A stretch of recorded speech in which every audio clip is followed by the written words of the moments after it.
Every producer's dream is really to find someone in the beginning of their career and to help them fulfill their destiny. That is definitely the most rewarding thing.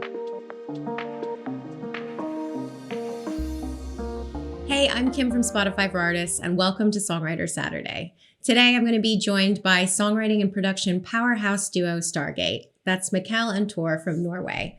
Now, over the course of their 20-year career, they've produced banger after banger. Katy Perry's Firework, Neo's So Sick, Rihanna's Diamonds, Rude Boy, Only Girl in the World, S&M, all of those are by them. And on top of that, they've also worked with people like Coldplay, Beyoncé, Charlie XCX, Fifth Harmony, and that's just the tip of the iceberg. Mikkel, Tor, so great to see you. Thanks so much for joining me today. You too, thanks for having us. Thank you for having us. I feel like I read somewhere that you guys estimate that you create maybe like over 200 songs a year. What was the crazy number that you come up with? It's so hard to put a number on that. I think at our most or prolific or extreme that we probably did that. I don't think we do that now. I think we take a little bit more time. But we definitely, if we are in sessions, usually it's a song a day. Wow. Going back to your beginnings, both in Norway and then also when you were writing a lot of big songs in the UK, I was interested in that period because you were also doing a lot of remixing. And I wondered what all those remixes taught you about the structure of songwriting and how that kind of contributed to the way you moved forward with your craft. I think it's a great question because it really taught us a lot. First of all, the fact that we're sitting there with a vocal, from an artist that we really admire was a great inspiration. Instead of starting with a blank page. If you're a creator, we all know how scary the blank page is, right? So when you get a cappella, at least there's something there to spark creativity. So in that sense, it was a learning curve. And also, I think we contributed a lot to our own top line writing that, okay, sometimes it's simpler. The chorus can be even simpler than you think. You can have more repetition than you think. You can, tweak those things. So I think it was a learning curve. But the most important thing was that we got to be inspired because we were just like holding this a cappella like it's a diamond, right? Don't drop the baby. We got to take care of this and see how we can make it better. I mean, you mentioned Rihanna. You guys worked with her so early on. I'd love to hear kind of about how that partnership started and like the evolution of how you guys worked together back then versus like now. We heard Rihanna's first record when she was 16 years old. Upon the replay, we just heard the song. We hadn't seen a picture. We knew nothing about the project. But instantly we told our management, we have to work with this girl.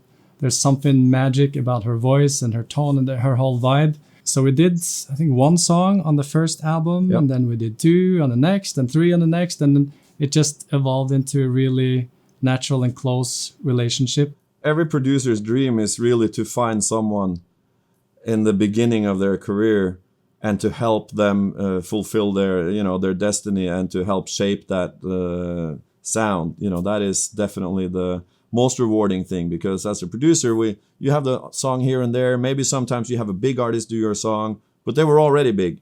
So you can say, oh, well, you didn't really, that artist would have had a big song with anyone, but to be able to meet someone as talented and raw as Rihanna and then see her evolve into who she is today, which is literally the icon. Having been part of that is just the greatest experience you can have as a songwriter and producer.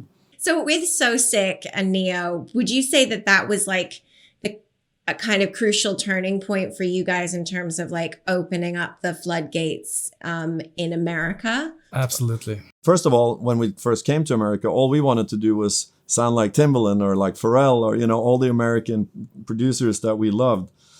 So we had a bunch of songs and tracks that were kind of, I guess, trying to emulate that. But then we also had these few songs that were more melodic and stripped back and I guess in a way sweeter in the musical approach. And automatically from the day one, we saw that that's what people gravitated to in New York. So when Neo wrote So Sick one night, we heard it right away that doesn't sound like anything else. It just sounds like us. And it also felt like very natural, like, oh, you like this thing? We could do 5 of these every single day.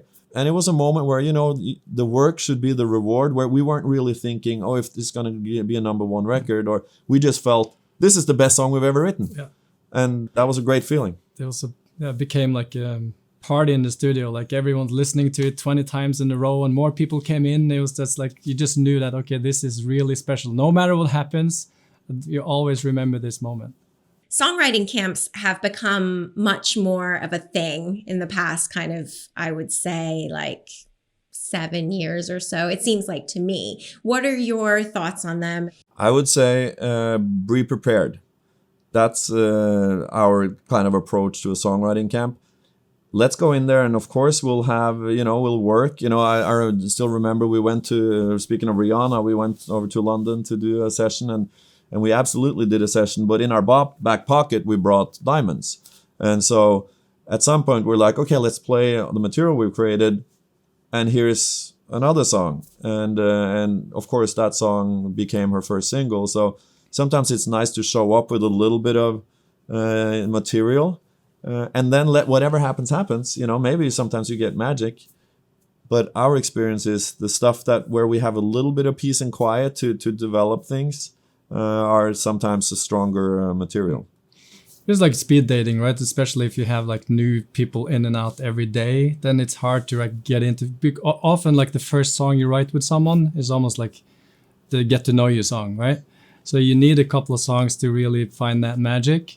So, but it can be a good way to find new people to collaborate with, and good things can happen. But if there's too many people, we find that it's not as effective. Katy Perry's Firework turned 10 last year, which is crazy. What can you tell us about that session and what it was like working with her? First of all, when Katy came to the studio, she played us what she had, which was, Teenage Dream and California Girls, and just banger after banger, right? So we knew the level of the songs, that they were already amazing.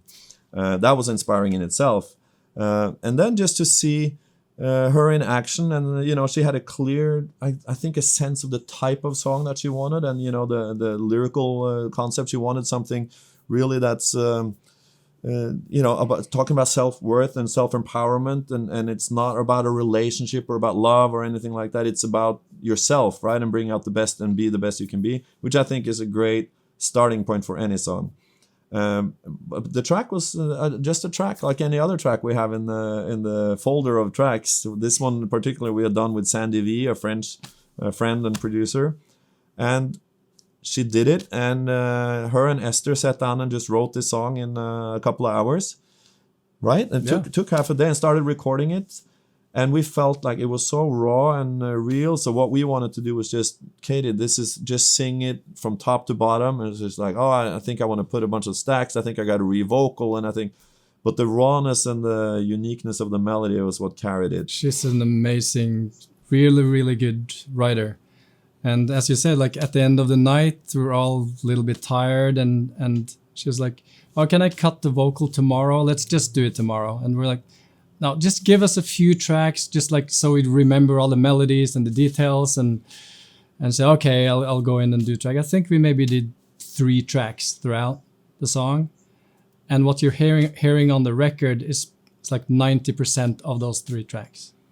Oh wow! That had like some, as you said, the rawness and the character that we loved. You guys have been working together for over 20 years now at this point. How do you stay inspired? How do you keep things fresh? By listening to music, by bringing in new people. A new collaborator will always be inspiring. By collaborating with other producers. Sometimes there's someone else that brings a fresh drum approach, or that has plays another instrument, and really to put someone in the room that we want to impress. And also like switching it up, like going to different places and different studios, using different gear, and forcing yourself to not fall into the pattern of doing it exactly the same as you've done the last 20 years. Like, okay, what can we do different? Just finally, do you have any advice around publishing? You guys have done various ventures with Jay-Z, and obviously publishing is like so crucial when you're a songwriter and a producer, and just any words of wisdom for people who maybe don't know that much about publishing? The most important thing is to get songs out there. You know, if you have to give people a piece, if you felt like maybe you did more than another person, it doesn't matter. We had to, you know, give up stuff in the beginning, and we got it back later. And so I would say, don't be so concerned about that. I would say write more songs than you think you need to write. That's maybe the biggest lesson. You know, we have people that come to us and say, "Oh, I got 20 songs." I was like, "Okay, well, call me when you have 200." You know, so I think it takes many tries, and it takes more work than you think just to become good. And don't worry so much about the business. You know, that thing will take care of itself once it starts to roll. I understand it could be beneficial for an up-and-coming writer to do a publishing deal, because that would maybe give you freedom. But of course, it's no point doing a deal so early before you're good enough or that you have anything, because then you'll get stuck in a deal that's no good. And just make sure that the deals are, you know, reasonably not too long. So you can basically say, because it's like a sport athlete, right? You want to make sure that you can also at some point get out of it if it's not the right relationship for you. Well, guys, thanks so much for hanging out. Oh, Really this was fun. It's great. Thank you for having us. Anytime.